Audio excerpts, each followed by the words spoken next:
कशी करायची असते गावरान भेळ। हर हर महादेव भावांनो, आईला मी भेळ करून दिली नाही ह्या बारच्या आल्यावर, पण आता मी आईला एकदम चांगली मस्त सुटसुटीत भेळ करून देणार। त्यासाठी आपल्याला काय काय करायचं बघा, कोथिंबीर आहे, 3-4 कांदा आणि 2 टमाटे। तर आता ह्याला पळपुटाव चिरून घेऊ, तर राहायचं जेवण चालूया। तर हे बघा भावांनो, सध्याला का आपलं नाही ह्यातमध्ये कांदा टमाटर आणि कोथिंबीर एकदम मस्त मध्ये बारीक चिरून घेतली। आपल्याला आता ह्यातमध्ये काय टाकायचं, आता ह्यातमध्ये टाकायचं आपली इसरू आधी, इसरू ती बी गावरान, त्याशिवाय चव नाही। टाकून घ्यायचं, नंतर ना बारी आहे तेलाची, तर तेलाच्या पण यातमध्ये का नाही 2-3 पळ्या अशा टाकायच्या, एक डबा संपत बस। 2 अरे तेल चांगलं नसतं का ना? नाही एवढं तेल लागतं तिला। नंतर ह्यातमध्ये आपल्याला काय टाकायचं, या 2 नंबरला आली आपली ही मीठ। ओके, राहिले मीठ टाकून देऊ, नंतर हलवायचं असं।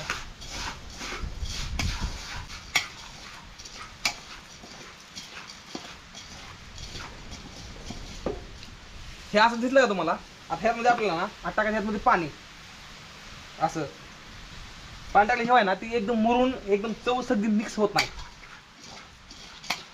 मग त्यानंतर ना ही भेळ आहे ना अशी झाली का नाही सांगतो मला, बघा ही भेळ का नाही बघा अशी होती, अशी झाली का नाही, ही अशी भेळ झाली का नाही, असा एक मोठा कांदा घ्यायचा ना खायला।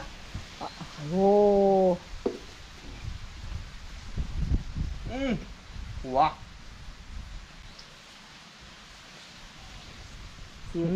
चला मी तुम्हाला ह्या भेळीची रेसिपी दाखवतो कशी आहे ती।